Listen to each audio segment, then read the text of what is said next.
안녕하세요. 아들 하나를 키우고 있는 30대 중반의 여성입니다. 진짜 옛날 어른들 말씀에 틀린 거 하나 없습니다. 한쪽이 기우는 결혼하면 안 되고 염치를 모르는 사람은 상종을 하면 안 된다는 그 말, 제가 진짜 직접 배우고 깨달았네요. 처음 남편을 알게 된 건 일 때문이었어요. 당시 저는 온라인 쇼핑몰을 운영하고 있었고 중국과 일본 쪽으로 사업을 확장하려고 백방으로 뛰어다니던 때였지요. 주변에서는 저에게 굳이 사서 고생이라며 저를 말리기도 했지만 제가 원래 일에 대해선 욕심이 많거든요. 결국 보다 못한 지인이 지금의 남편을 소개해주겠다 했습니다. 무역회사에서 오래 일했으니 어쩌면 도움이 될지도 모르겠다면서요.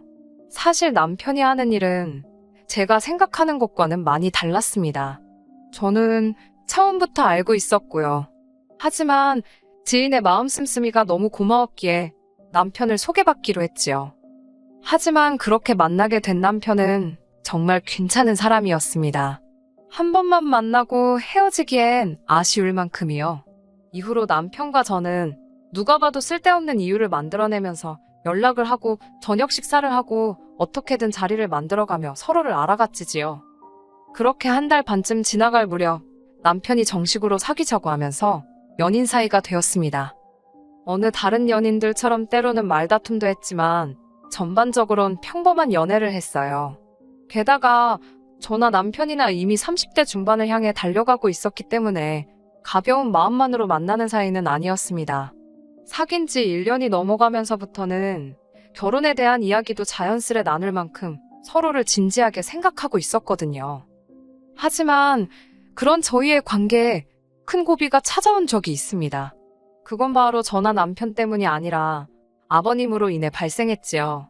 사실 아버님이 잘못하신 것도 아닙니다만 아버님께서는 중저가 신발을 수출하시는 회사를 운영하고 계셨는데 그 회사가 부도가 났거든요. 사실 사귀고 얼마 되지 않아서부터 아버님의 사업 상황이 불안불안하다는 건 남편을 통해서 들어왔었기에 사업 실패 자체가 충격적으로 다가오진 않았습니다. 저를 더 충격받게 한 건 아버님께서 나름대로 사업으로 본 손해를 메꿔보시겠다며 경마를 하셨다는 거였지요. 솔직한 말로 점잖으신 줄 알았던 아버님께서 온갖 사고는 다 치고 다니시니 환장할 노릇이었네요. 그럼에도 불구하고 제가 남편과 결혼을 결심한 건 남편 자체가 좋은 사람이었기 때문입니다. 다정하고 자상한 성격에 저희 부모님께도 어찌나 살가운지. 저는 형제가 없는 외동이고 또 딸이라서 그런지 어머니랑 정말 가깝게 지내거든요. 그렇다 보니 아버지께서는 늘 당신에게도 친구 같은 아들 하나만 있으면 소원이 없겠다며 저와 어머니의 관계를 부러워하셨습니다. 그리고 그런 아버지께 남편은 처음부터 아버님 하면서 살갑고 넉살 좋게 행동했으니 저희 아버지께서 얼마나 남편을 예뻐하셨을지 상상이 되실까요? 그런 와중에 시댁이 망했다는 이야기를 들으시면 친정부모님께서 어떻게 나오실지. 솔직히 남편에게 말은 안 했지만 제가 속앓이를 정말 많이 했네요. 돈이 없어서 헤어진다는 건 생각만 해도 너무 슬프고 속상했지만 또 사람들 말이 그렇잖아요. 결혼은 현실이라고. 하지만 막상 시댁 이야기를 들으신 저희 부모님께서는 사업을 하다 보면 별의별 일이 다 있는 거라면서 오히려 남편을 다독여 주셨지요. 그렇게 저희는 친정부모님의 지지와 응원으로 헤어지지 않고 결혼까지 할 수 있었습니다. 그리고 결혼식을 올릴 무렵에는 제 사업도 어느 정도 자리를 잡아가고 있었고요. 여러모로 경사가 많았습니다. 게다가 친정아버지께서는 저희더러 일단 당신이 소유하고 있는 40평대 아파트에 들어와 살 수 있게 해주셨어요. 이후로 저는 제 사업을 확장해 나가는 데 집중했고 남편 역시 비록 저만큼은 아니었지만 다니는 회사에서 승진도 하고 그렇게 저희는 비교적 안정적인 생활을 꾸려나가고 있었습니다. 그런 남편과 문제가 생기기 시작한 건 절 대하는 시부모님의 태도가 달라지면서부터입니다. 그전까지는 그래도 어머님이나 아버님께서 저를 좀 어려워하시고 어느 정도 선을 지켜주시던 분들이셨어요. 솔직히 말씀드릴게요. 제가 사업을 하다 보니까 어버이날이나 명절에도 여러 가지 이유로 자리를 비울 수 없을 때가 종종 생깁니다. 그럴 때는 명절 음식이라던가 제가 며느리로서 해야 할 몫을 못한다는 생각에 죄송스러워서 용돈을 넉넉히 드리곤 했지요. 뭐 돈으로 때웠다고 뭐라 하지는 마세요. 어머님도 제 덕분에 음식도 다 사서 하고 몸도 편하고 좋다 하셨으니까요. 추가로 가족들 왔다 간 이후로 뒷정리하느라 힘드실까봐 설거지랑 청소를 도와주실 이모님도 불러드리고 그랬습니다. 정말로 제 딴에는 최선을 다했어요. 그런데 아들을 출산한 이후부터는 왜인지 저에게 고맙다는 말 대신 바라시는 게 더 많아졌지요. 출산 후 아이를 봐주신다는 핑계로 시어머니께서는 연락도 없이 저희 집에 오기 시작하셨습니다. 당시 저희 집에는 아이를 봐주시는 이모님이 이미 계셨기 때문에 어머님은 오지 않으셔도 됐는데 말이지요. 항상 하시는 말씀이 눈에 넣어도 아프지 않은 당신 손잡으러 오시는 거라고 저더러 신경 쓸 거 없다고 하셨지만 시어머니가 오시는데 신경 안 쓸 며느리가 세상 천지 어디 있겠어요. 그리고 문제는 어머님이 오셔서는 아이 봐주시는 이모님을 무슨 당신 수발 들어주는 사람이라 착각을 하셨는지 하대를 하셨던 모양이에요. 며느리인 제가 월급을 주니 이 정도는 시켜도 되는 거 아니냐 하시면서 당신 잔심부름을 시키시더랍니다. 심지어 한 번은 점심때 오셔서는 뜬금없이 콩국수가 드시고 싶다며 콩물을 직접 만들라고 하셨다는데 이모님이 얼마나 당황스럽고 화가 나셨겠어요. 결국 이모님이 관둔다 어쩐다 하시는데 정말 죄송스럽더라고요. 솔직히 믿을 만한 이모님 구하는 게 쉬운 일이 아니잖아요. 인기 많으신 분들은 대기를 걸어도 될까 말까한 상황인데 말이에요. 결국 어머님 덕분에 한 달에 50만 원씩 더 드리고 쉬는 날도 하루 더 드리는 조건으로 이모님을 붙잡을 수 있었습니다. 이모님을 자르고 아예 어머님께 손자를 봐달라고 부탁을 드리는 것도 제가 생각을 안 해본 건 아니지요. 하지만 저희 어머님이요. 손자 보고 싶어서 저희 집에 오시는 거라 했지만 실상은 그게 아니었습니다. 언젠가부터 걸핏하면 당신이 사시는 집은 좁고 바로 앞에 또 다른 아파트가 있어서 경관도 없고 답답하다는 말을 입에 달고 다니셨어요. 그러면서 몇 번 합가 이야기를 꺼내기도 하셨고요. 근데 그 이야기가 저한테 씨알도 안 먹히니까 나중에는 저희 집에 오실 때마다 자꾸 당신 짐을 조금씩 갖다 두시지를 않나. 졸려서 도저히 집에 못 가시겠다고 주무시고 간다고 우기시질 않나. 심지어 한 번은 어머님이 당신 친구분을 저에게 말도 없이 데리고 오셔서는 당신 아들이 산 집이라고 자랑을 하시더랍니다. 이모님은 집안일 해주는 여자라고 소개하셨고요. 이것도 그때 이모님이 관둔의 만에 소리가 나오면서 알게 된 사실이었습니다. 결국 사람 불러서 어머님이 그동안 사부작 옮겨놓으신 짐들 한 번에 다 빼서 시댁으로 보내드렸어요. 그리고 앞으로 저희 집에 오실 때는 무조건 저랑 통화하고 이후에 찾아오시는 걸로 이야기를 마무리 짓긴 했지만 아시겠지요?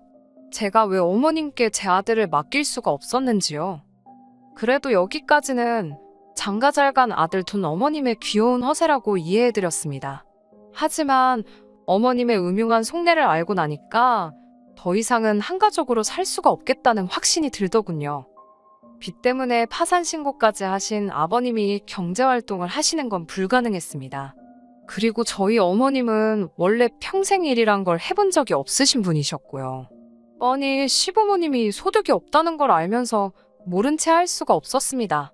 만약 제가 저 하나 먹고 살기도 빠듯했다면 모르겠지만 그런 상황도 아니었으니까요. 그래서 결혼 초부터 남편이 본인 월급에서 80만 원 정도는 시댁에 드리고 있는 걸 어렴풋이 눈치는 채고 있었습니다만 저 또한 50에서 100만 원 정도 매달 보내드리고 있었어요. 아깝다고 생각해 본 적은 없습니다. 시부모님이 평안하셔야 남편도 스트레스를 덜 받을 거고 모든 게 사랑하는 남편을 위한 길이라 여겼으니까요. 하지만 언젠가부터 어머님께선 이 모든 게 당연하다고 생각하셨던 모양입니다. 올해 초 친정아버지께서 가지고 계시던 재산의 일부를 정리하시고 훗날 저에게 증여를 해주시겠다며 경기도에 있는 작은 원룸 건물을 하나 사들이셨습니다. 맨 위층에는 방 2개짜리 가정집도 하나 있었는데 전 건물 소유자가 그곳에서 가족과 함께 살고 있었고요. 하지만 건물을 팔면서 당연히 그 가족들도 이사를 가게 되었고 아버지는 그 건물의 관리를 저희 시부모님께 맡기면 어떨까라며 이야기를 꺼내셨습니다. 건물 관리라 해봤자 사실 실질적인 치안이나 보안 문제는 경비업체가 하고 있었고 청소하러 오는 회사도 따로 있었기 때문에 시부모님께서 고생하실 일은 전혀 없었거든요. 그러니까 요즘 젊은 사람들 말로 치자면 꿀 같은 아르바이트였지요. 저는 친정아버지의 배려에 너무 감사했고 시부모님도 좋아하실 거라는 확신이 있었습니다. 하지만 제 이야기를 들으신 어머님 아버님께서 보여주신 반응은 제 예상과는 너무나 달랐어요. 어머님께서는 질색을 하시며 당신이 서울을 떠나 어떻게 사냐고 하셨습니다. 아버님께서도 지금 당신더러 사돈 내 건물 경비나 하라는 거냐며 몹시 기분 상해 하시더라고요. 아니, 솔직히 경비가 나쁜 직업인가요? 아무 일도 안 하고 계시는 아버님께서 경비가 어쩌고저쩌고 불평을 늘어놓으시는 모습을 보고 있자니 며느리로서 이런 말 뭐하지만 지금 찬밥 더운 밥 가리실 땐가 싶었습니다. 언제까지 사장님 소리에 취해서 사실 건가? 아버님이 안쓰럽고 동시에 갑갑했고요. 그런 와중에 아버님께선 계속해서 당신 알기를 뭐로 아는 거냐며 화를 주체를 못하고 계셨고 그런 아버님께 다시 한번 정중히 설명을 드렸습니다. 하루에 한두 번 건물 안팎으로 어디 부서지거나 망가진 게 있는지만 봐주시면 된다고요. 건물 앞에 서 계시라는 것도 아니라고 정말 쉬운 일이라고 해도 그렇게 쉬우면 니나 하라는 소리나 들었네요. 하지만 무엇보다도 도가 지나친 어머님의 욕심이 저로 하여금 이혼을 결심하게 만들었습니다. 건물 관리인도 싫다, 서울 떠나기도 싫다, 늙은 시부모한테 꽁으로 돈 주는 것 같아서 아까워서 그러냐 별의별 불평과 시비를 다 감내했습니다만 마지막에 어머님이 하신 한마디는 참을 수가 없었거든요. 어머님께선 그날도 건물 관리일로 저에게 듣기 싫은 소리를 늘어놓으시다가 급기야 어차피 너네 부모 다 죽으면 그 재산 다 우리 거 아니냐입니다. 그러면서 그러니까 저희 부모님더러 늙은 당신들 부려먹을 궁리하지 마시고 그 돈 미리 좀 나눠 쓰자 그러라더군요. 어처구니가 없는 정도가 아니라 속에서 화가 솟구쳤어요. 어머님께선 제 굳어버린 표정을 보셨는지 웃자고 하는 소리라고 수습을 하시려 들긴 했지만 이미 쏟아진 물바가지를 주워 담을 수 있나요? 제가 어머님께 그게 왜 우리 재산이냐고 따졌습니다. 주셔도 저희 부모님이 저한테 주시는 거잖아요. 그리고 아무리 농담이라도 저희 부모님이 돌아가시네 어쩌네 그런 말씀은 하지 마시라고 했습니다. 저는 그 재산 안 받아도 좋으니까 친정부모님이 오래오래 건강하게 사셨으면 좋겠다고요. 그러자 어머님께서는 저더러 그게 네 재산만 되냐고 나중에 당신 아들 재산도 되고 당신 손주 재산도 될 거라며 저더러 자꾸 이상한 소리를 한답니다. 그러면서 가족 간에 네 거 내 거 나눠 버릇하는 거 아주 안 좋은 습관이라며 저더러 고치라고 하시대요. 어처구니가 없다는 말이 이럴 때 쓰는 거 맞지요? 그날 밤 남편에게 낮에 어머님과 나눴던 대화를 전했습니다. 저는 당연히 남편이 제 편을 들어줄 거라 생각했어요. 일단 상식적으로 어머님 말씀은 말이 안 되었고 둘째로 평소에도 논리적이고 옳고 그름을 잘 따지는 남편의 성격을 잘 알고 있었으니까요. 하지만 남편의 반응은 정말 뜻밖이었습니다. 남편은 아무래도 시부모님께서 사업이 망한 이후로 자격지심이 생기셨는지 예전보다 더 돈에 집착을 하시게 된 것 같다면서도 저한테 왜 자꾸 시부모님을 돈으로 자극하냐 했습니다. 시부모님께서 기어이 돈 때문에 며느리한테 굽신거리는 걸 봐야겠냐면서요. 황당하고 어이가 없었지요. 그게 도대체 무슨 소리냐니까. 어차피 자식으로서 드려야 되는 돈이면 기왕 드리는 거 기분 좋게 드리면 얼마나 좋냐입니다.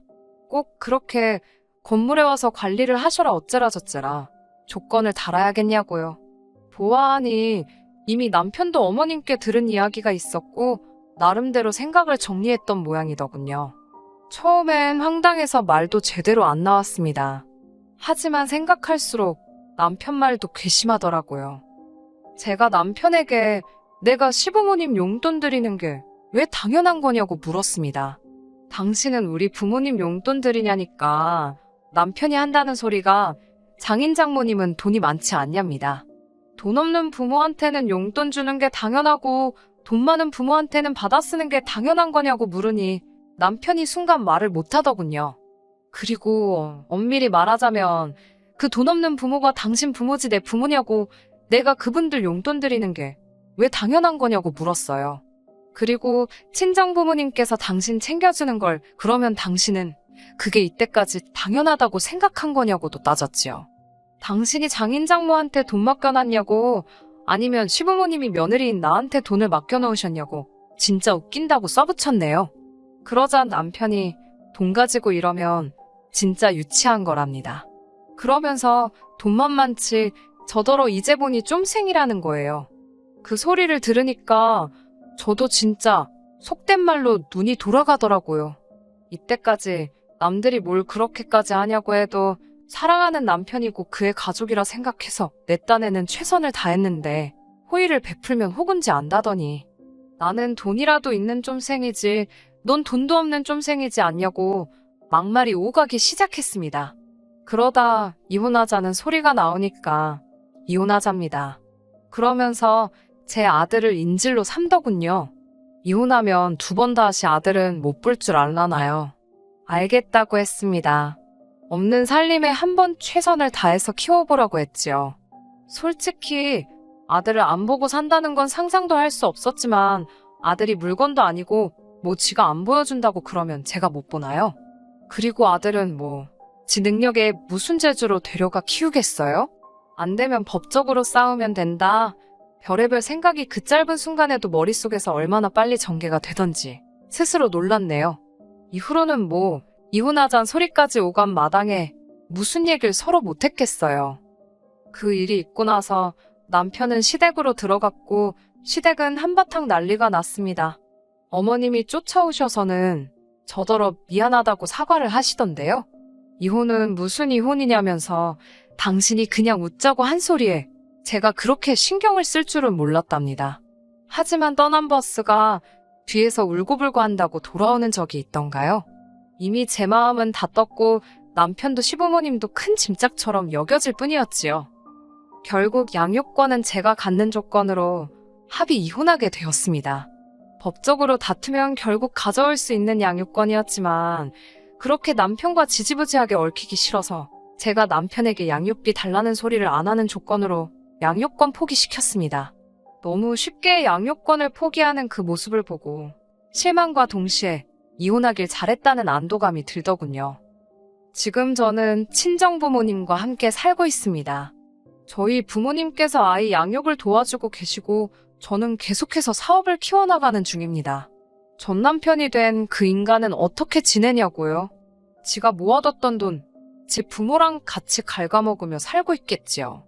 자동차도 저희 회사차 끌고 다니다가 이혼하면서 저한테 내놨으니 에휴 차도 없겠네요. 하여튼 사람들은 왜 가진 것에 만족할 줄을 모르는지 이해가 안 됩니다. 욕심부리다가 본전도 못 찾는다는 속담이 뭐가 있었던 것 같은데 기억이 안 나네요. 아무튼 이제 각자 갈 길이나 가면 되는 거 아니겠어요? 저는 저대로 아들과 함께 즐겁게 살아보렵니다. 끝까지 들어주셔서 감사합니다. 오늘의 사연은 여기까지입니다. 구독과 좋아요, 알람 설정 부탁드리고 더 좋은 사연으로 다시 찾아뵙겠습니다. 감사합니다.